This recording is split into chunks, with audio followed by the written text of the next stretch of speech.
Continuamos con el libro. La Biblia de las Brujas. Libro segundo. El camino de las brujas. Tema: la ética de la brujería. 10 palabras que cumplen la regla wiccaniana.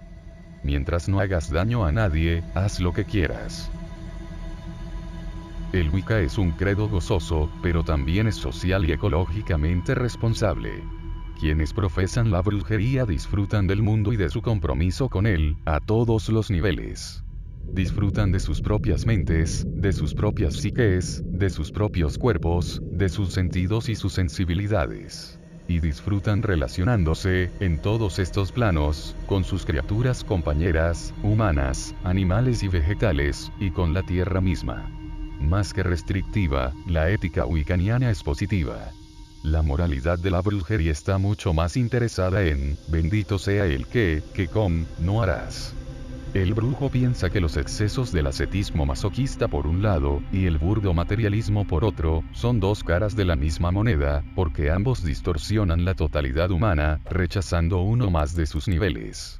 Los brujos creen en el gozoso equilibrio de todas las funciones humanas. Esta perspectiva se expresa perfectamente en la carga, véase páginas 388-389. Ríndaseme culto en el corazón que se regocija. Pues mirad, todos los actos de amor y placer son mis rituales. Por tanto, dejad que la belleza y la fuerza, el poder y la compasión, el honor y la humildad, el regocijo y la veneración, habiten en vosotros. Vale la pena situar estas categorías en sus correspondientes polarizaciones. Belleza y fuerza, poder y compasión, honor y humildad, júbilo y veneración. Y reflexionar sobre ellas como modelo de una ética equilibrada, recordando que cada una de las 8 categorías es positiva, no restrictiva. Compasión significa empatía, no condescendencia. Humildad significa un aprecio realista de la fase de desarrollo personal, no autohumillación. Veneración significa sentido de la admiración, un atributo esencialmente wiccaniano, no solo recordar quitarse el sombrero en una iglesia o ponérselo en una sinagoga. El adepto siempre es consciente de que la compasión debe ir asociada al poder, la humildad al honor, y la veneración al júbilo. La carga continúa. Y vosotros que pensasteis buscarme, a la diosa, sabed que vuestra búsqueda y vuestros anhelos de nada os valdrán a menos que conozcáis el misterio. Si lo que buscáis no se encuentra en vuestro interior, entonces nunca lo encontraréis sin vosotros. Pues mirad, yo he estado con vosotros desde el principio. Y yo soy la que se alcanza al final del deseo. Esto, también, es una declaración ética. Para el brujo, el desarrollo personal y la realización plena del potencial propio, único, aunque de múltiples aspectos, constituye un deber moral. Lo que favorezca un avance en la evolución es bueno, lo que la impida es malo. Y cada uno de nosotros es un factor en el proceso evolutivo cósmico. Por consiguiente, debemos mirar dentro, no solo de nosotros mismos, sino del resto de la humanidad y del mundo, para descubrir y liberar ese potencial. En este sentido, evolución no solo significa darwinismo, aunque Darwin definió uno de los caminos, en uno de los niveles, en el que la evolución cósmica se expresa. Es el proceso continuado por el cual la fuerza creadora final del universo se manifiesta a sí misma, hacia abajo, a través de los niveles, con creciente complejidad. En términos cabalísticos, el ciclo de Keter, a Malkut, y de Malkut, a Keter. Se trata de un tema muy profundo, que merece toda una vida, o varias, de estudio. Para abordar un primer acercamiento recomendamos los libros de Dion Fortune, de Cosmic Doctrine, y de Mystical Kabbalah. Pero mientras muchos brujos estudian esta filosofía más profunda, la mayoría, y todos la mayor parte del tiempo, están más interesados en una guía práctica para orientar su actividad cotidiana. A causa de esta relación viva con el proceso cósmico, en una escala en la que fácilmente podemos ver que nos afecta, quienes profesan la brujería se consagran al concepto de la Tierra como organismo vivo. Y esta actitud, física, mental, psíquica y espiritual, es el corazón y el alma de la vieja religión.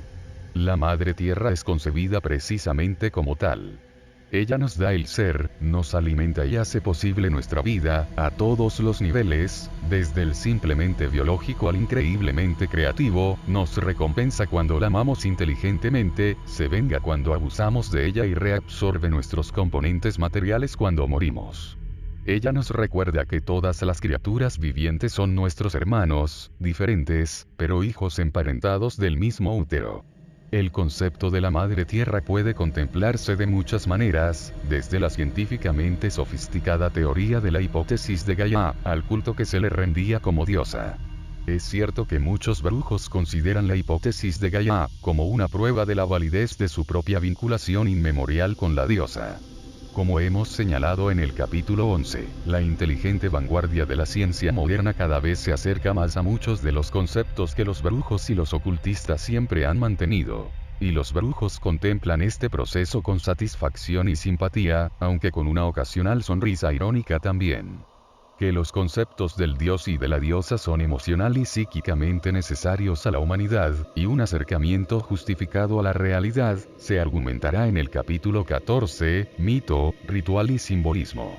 Aceptándolos de momento, y pocos lectores habrían llegado hasta aquí si no lo hubieran hecho ya, nadie puede negar que la Madre Tierra es el concepto de la diosa que resulta más directamente vital para nosotros, más fácilmente inteligible y más determinante del ritmo de nuestras vidas. Ella se encuentra en el primero y en el último plano de nuestras existencias. Incluso el otro aspecto importante de la diosa simbolizado por la luna sería difícil de concebir al margen de la Madre Tierra a la que orbita, y cuyas mareas controla y a cuyas criaturas afecta en todo, desde la menstruación de las mujeres al crecimiento de las plantas. La diosa de la luna es el otro ser misterioso de la Madre Tierra. Cualquier idea de la diosa que se aparte del dominio de esta poderosa hermandad femenina es mucho más sutil y abstracto, y de menor interés inmediato para los mortales en general. ¿Cómo, entonces, expresan las brujas y los brujos su devoción a la Madre Tierra, en términos éticos? Las implicaciones resultan evidentes. El deber moral hacia el proceso evolutivo que mencionábamos antes es contemplado, por los adeptos a la brujería, como una responsabilidad personal hacia los ritmos naturales, y necesidades de la Tierra como organismo vivo, y hacia las necesidades, ritmos y desarrollo evolutivo de las criaturas que forman parte de ella. Estas criaturas, humanas, animales o vegetales, son las células individuales, el sistema nervioso, los pulmones, los órganos de los sentidos de la Madre Tierra, igual que el reino mineral es su tejido corporal vivo y su esqueleto, los mares y los ríos son su corriente sanguínea, y su envoltura atmosférica es el aire que respira, como hacemos nosotros mismos. Por esta razón, la preocupación y la acción sobre el medio ambiente juegan un papel tan importante en la ética wiccaniana. Las brujas y los brujos se enfadan, y actúan, cuando se talan a mayor velocidad de la que se plantan los árboles regeneradores del oxígeno, cuando las ballenas y las focas son masacradas por beneficios comerciales, cuando se emplean los fertilizantes químicos y los pesticidas sin miramientos respecto a su impacto ecológico, cuando las industrias indiferentes polucionan la atmósfera, los ríos y los mares con sus productos de desecho, y cuando la jungla de cemento, casi siempre con más interés por los beneficios que por las viviendas, se extiende como un sarpullido sobre la superficie de la Tierra. Afortunadamente, no son solo los brujos quienes han empezado a darse cuenta de que la violación del planeta está alcanzando una fase crítica. Y que muchos países tengan ahora un Ministerio de Medio Ambiente es un síntoma que confirma este interés público. Puede que su efectividad sea más bien escasa a la hora de enfrentarse al problema, pero el mismo término carecía de significado hace solo una generación. Cómo aplicar la ética medioambiental de la brujería a la práctica es a veces un asunto complejo. Hay pocas respuestas fáciles, y quienes profesan la brujería, como cualquiera que se plantee seriamente el problema, pueden resolverlo de diferentes maneras. Por ejemplo, algunos son vegetarianos, mientras que otros piensan que, como omnívoro, el ser humano es parte del equilibrio de la naturaleza y se concentran en los métodos humanos de producción de carne. Hay quienes contemplan con horror la revolución del microchip, al tiempo que otros creen que manejándolos con cuidado podrían significar un freno a la urbanización, unas comunicaciones humanas más fáciles y baratas, un mayor tiempo de ocio, la eliminación de trabajos sin sentido, y la transformación del esfuerzo físico humano en actividades más creativas. Hay quien se retira en comunas autosuficientes, y otros se comprometen profundamente en la estructura existente con la esperanza de transformarla. Otros indagan en el pasado buscando inspiración, y otros fijan obstinadamente su atención en el futuro. Aunque estas actitudes pueden a veces entrar en conflicto unas con otras, todas pueden contribuir en algo constructivo. No obstante, lo importante es que todas están motivadas por la misma ética, amor y respeto por la madre tierra y todas sus criaturas. Es la razón por la que, por ejemplo, tanto los brujos urbanos como los rurales dedican tanto tiempo y esfuerzo a los 8 festivales, como un método deliberado y sostenido de mantenerse en armonía con el ciclo natural de la madre tierra, tanto a nivel espiritual como psicológico. Saben que, si sus celebraciones no logran cumplir este propósito, se convertirán en meras reuniones festivas.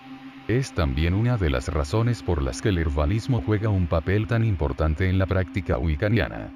Pocos adeptos negarán, o despreciarán la importancia y los logros auténticos de la ciencia médica moderna. De hecho, muchos son médicos o enfermeros. Nuestro conventículo inglés llegó a incluir 3 enfermeras, un técnico de teatro, y la mujer de un cirujano dentista.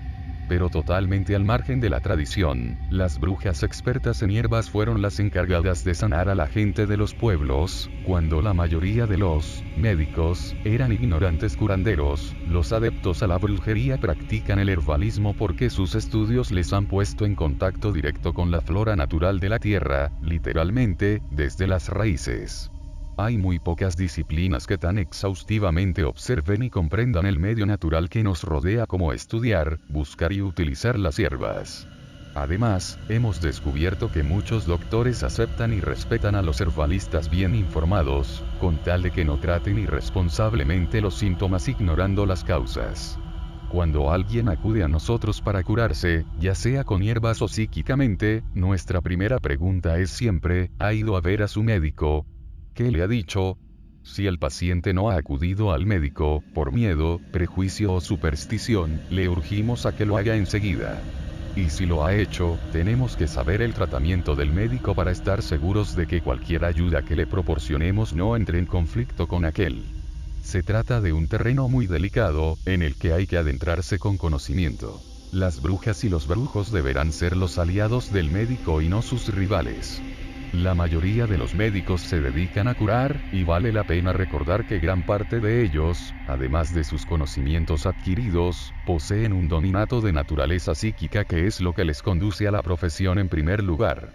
Con frecuencia actúan sin ser conscientes de poseerlo, excepto quizá intuitivamente. En cuanto a las drogas psicodélicas, alucinógenas y similares, nosotros no las tomamos, y en nuestro conventículo las tenemos totalmente prohibidas. Esta prohibición incluye el cannabis, aunque sabemos que al respecto se mantienen diferentes puntos de vista sobre la conveniencia de su legalización. Hasta cierto punto, las drogas expanden la conciencia, pero de la misma manera que una persona que no sabe nadar y se zambulle en la zona profunda de la piscina queda empapado, lo cierto es que también corre el riesgo de ahogarse. La expansión de la conciencia es el objetivo central del desarrollo psíquico, pero a través de un aprendizaje paso a paso y bajo un control individual absoluto. Las drogas son atajos altamente peligrosos, que proporcionan la ilusión, si se tiene suerte, de dominar el acceso a los niveles. Si no se tiene suerte, puede provocar desde un trauma a una psicosis. No se dejan dominar, ni tampoco las entidades que las habitan, cuyo poder convierte a quien las toma en un ser completamente vulnerable. Es como un adolescente que juega con un tablero de ouija para divertirse. Como él, cualquiera puede asustarse de lo estúpido que es, o sufrir un daño real. Es verdad que en el pasado, y en algunas culturas todavía, las religiones chamánicas han utilizado drogas con propósitos adivinatorios. Pero lo hacían sacerdotes y sacerdotisas instruidos, bajo rígidas sanciones sociales y religiosas. Estas sanciones ya no existen en nuestra cultura, ni es probable que nunca vuelvan a establecerse. Es verdad, también, que ocultistas serios de hoy en día han experimentado con drogas psicodélicas bajo observación de expertos y en condiciones cuidadosamente controladas. En Witch Among Us, páginas 176 al 182, Lois Bourne nos cuenta uno de estos experimentos controlados con mescalina. Pero al margen del hecho de que tales experimentos son forzosamente ilegales, seamos honestos y admitamos, que ni uno entre los miles de entusiastas del ocultismo que utilizan estas drogas lo hacen de una manera tan controlada. El hecho que hay que afrontar es que si utilizamos esas drogas estaremos inevitablemente sosteniendo la poderosa red criminal que las suministra. Estas redes, que a menudo cuentan con amistades en las altas esferas, crean riqueza a costa de la ruina de mentes y cuerpos, incluyendo, en una escala aún mayor, a los escolares. Sus actividades se entrelazan con todas las demás formas de actividad criminal, desde el chantaje a la corrupción política, y es probable que en la actualidad no exista un elemento de la comunidad más vicioso y antisocial. Algunos se interesan activamente por el mundo del ocultismo, tanto como mercado como para abusar de su poder, con fines particulares. Además de todas estas cosas, cuando sus productos llegan al consumidor, su pureza es cuando menos dudosa. Compre drogas y estará manteniendo individuos de este tipo.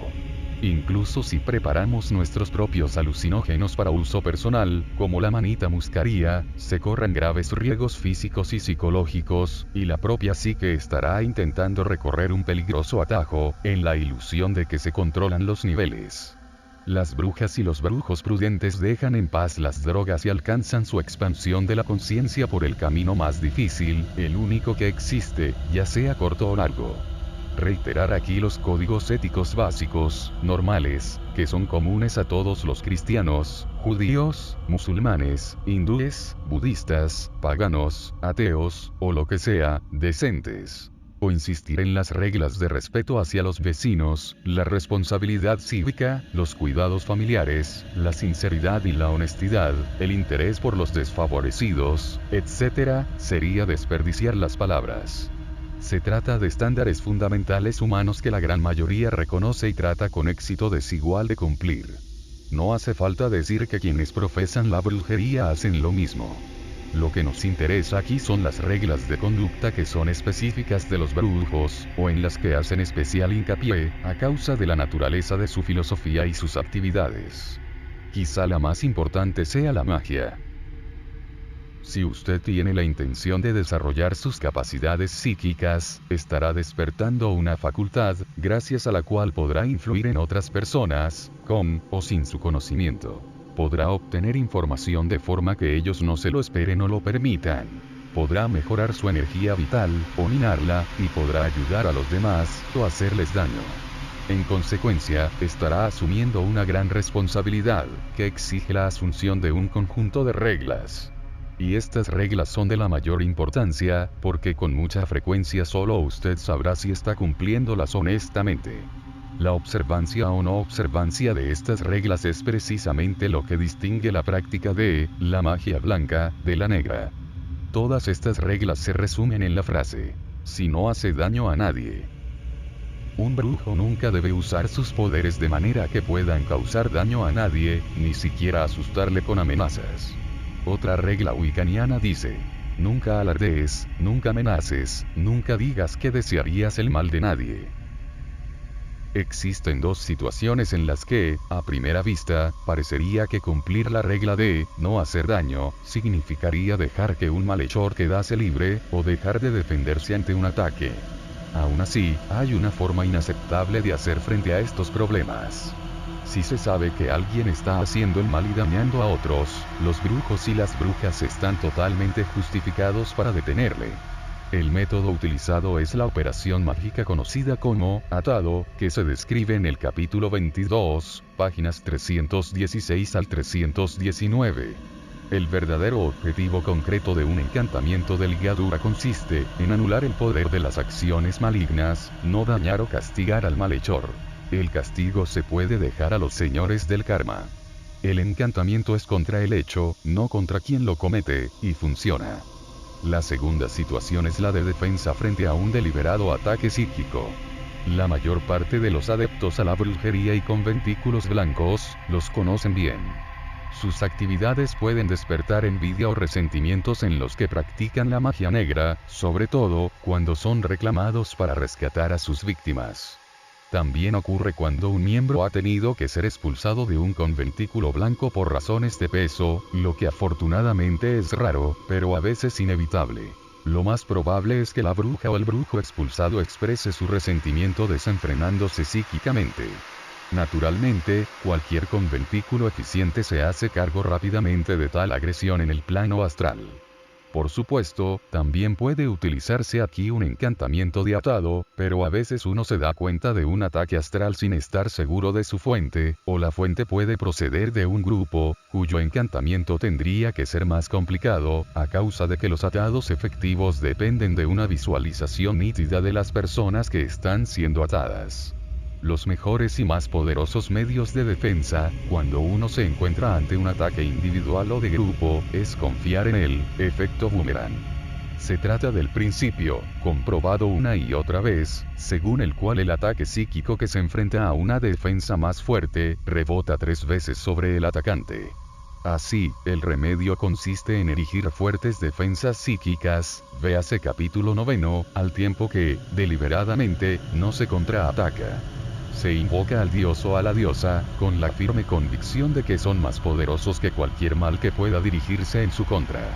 El boomerang, entonces, se vuelve contra quien lo envía, y si sufre algún daño, la culpa es enteramente suya y no de quien se defiende. Siempre deberá establecerse una frontera entre influir sobre otras personas o manipularlas. La curación, o la resolución de los problemas personales de alguien que haya pedido ayuda, exige una legítima, y desde luego necesaria influencia.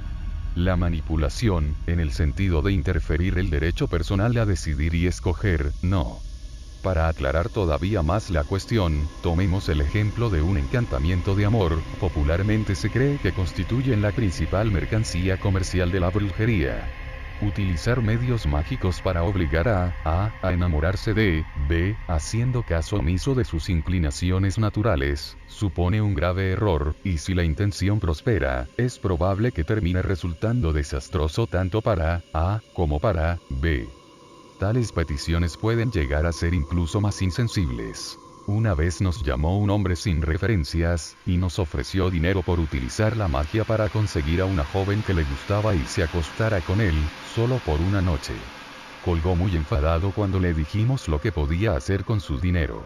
En otra ocasión, cuando Janet era todavía una bruja reciente, conoció a 2 personas que, según pudo adivinar, se sentían fuertemente atraídas. Sin embargo, estaban demasiado cohibidas para dar un paso. Janet contempló cómo la situación se prolongaba, y finalmente, sin decirles nada a ninguno, obró un encantamiento para que superasen su timidez y pudieran reunirse si es que de verdad así lo querían. Al día siguiente, el hombre pidió una cita a la chica.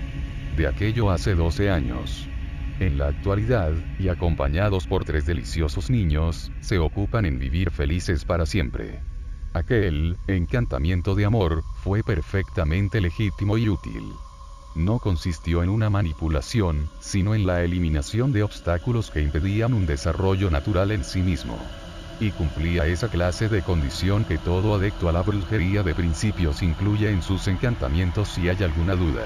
Si eso es lo que quieren siempre que nadie salga dañado, o las frases que sean más convenientes. Estas cláusulas, como parte de la letra de un encantamiento, los encantamientos, como las cuestiones adivinatorias, siempre deberán ser pronunciadas con precisión y sin ambigüedades, entran a formar parte de su intención, y por consiguiente de su efecto mágico. Como el encantamiento mismo, es necesario estar convencido de lo que se dice y no dejarlo caer para callar la conciencia, de otro modo podría ser que quien lo lanza se encuentre con el efecto boomerang. Todas estas normas éticas para no dañar a nadie, y de contar con el efecto boomerang, en lugar del contraataque, pueden dar la impresión de que las brujas y los brujos son unos pacifistas incondicionales. No lo son. Hay situaciones en la vida ordinaria en que se hacen necesarias acciones decididas con cualquier arma disponible. Si uno se encuentra con una anciana que está siendo atracada, no se pondrá a sermonear al atracador, sino que le dejará fuera de combate si puede. Si los bombarderos atacan su ciudad, tratará de echarlos abajo disparándoles antes de que dejen caer sus bombas. Si le están violando, usará la rodilla. Con todas las fuerzas que pueda reunir, sin preocuparse del tiempo que el violador pueda pasar en el hospital.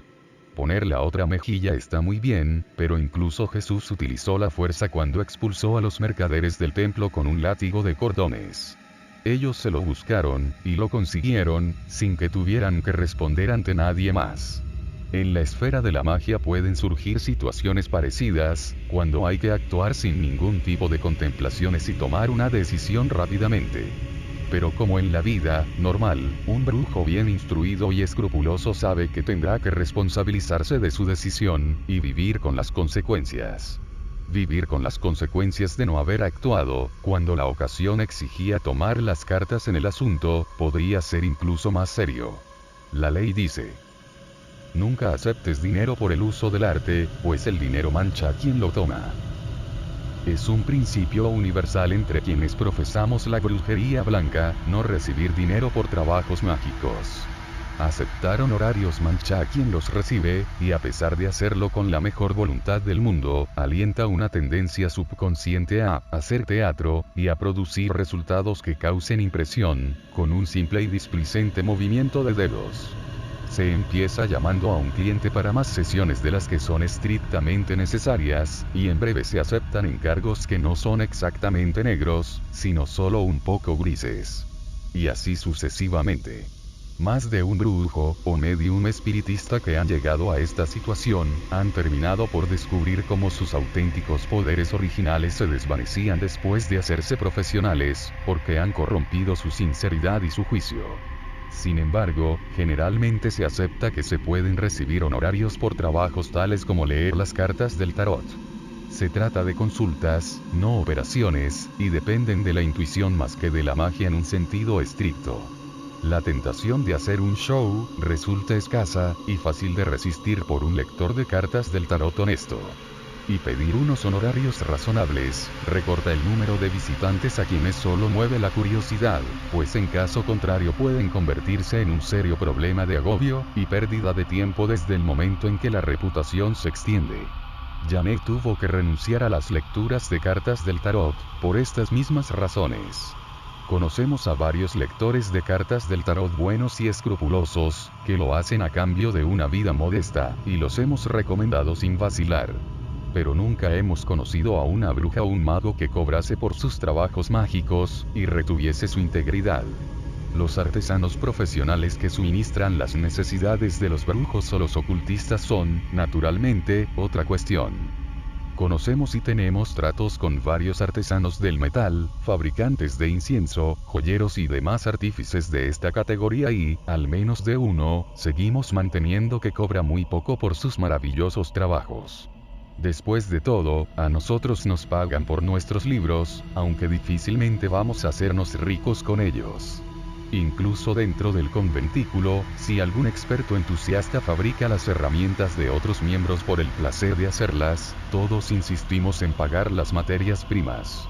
Lo esencial de todo esto estriba en que ninguno de esos pagos se realizan por trabajos mágicos. Bajo nuestro punto de vista, sería una equivocación por parte de cualquier artesano reclamar y cobrar por un supuesto elemento mágico de sus productos, o venderlos como cargados mágicamente, o ya consagrados. Quizá es una cuestión de opiniones, pero nosotros opinamos que la consagración o la carga son responsabilidad del que los utiliza, o a lo sumo de los adeptos, que entregan herramientas a otros brujos como regalos, y que pueden infundirlos alguna carga inicial, o consagración como muestra del cariño con que se hace el regalo. Pero las consagraciones nunca estarán en venta. Por cierto, cuando fuimos iniciados, nos enseñaron que nunca se debe regatear con herramientas mágicas. Se deberá pagar el precio pedido o mirar en otro sitio. Dion Fortune, Moon Magic, página 67, tiene sus reservas. Existe un antiguo refrán que asegura que lo que se necesita con fines mágicos debe comprarse sin regatear, pero hay un límite para esta clase de cosas. La opinión de Doreen Valiente es incluso más decidida. Según nos contó, en varios antiguos grimorios también se encuentra esta afirmación, pero creo que la inventó algún vendedor de accesorios mágicos listo. En tiempos de Gerald no nos enseñaba nada de este tipo, quizá porque él también pensaba que esta supuesta ley mágica fue inventada por los que tenían algo que vender, y porque desde entonces los estudiantes del arte mágico se lo tragaron. Sin embargo, si al comprar a un hermano o hermana del arte no puedes pagar el precio que piden, no se debería regatear. En cambio, con comerciantes, cuanto mejor se pueda regatear, mejor. Digo yo. Añadió que, por supuesto, cualquier objeto deberá ser purificado, tanto física como psíquicamente, antes de ser utilizado mágicamente, y que eso es más importante que regatear, ¿o no? Apéndice a estos comentarios sobre la ética. Se trata de una oración india estadounidense, Sioux, nos dijeron, que nos llama mucho la atención y que siempre intentamos tener presente. Oh, gran espíritu, no me dejes juzgar a mi vecino hasta que haya caminado una milla en sus mocasines. Gracias por ver el video hasta el final. Agradecería mucho te suscribieras y darle me gusta al video. El siguiente video será con el tema mito, ritual y simbolismo. Espéralo.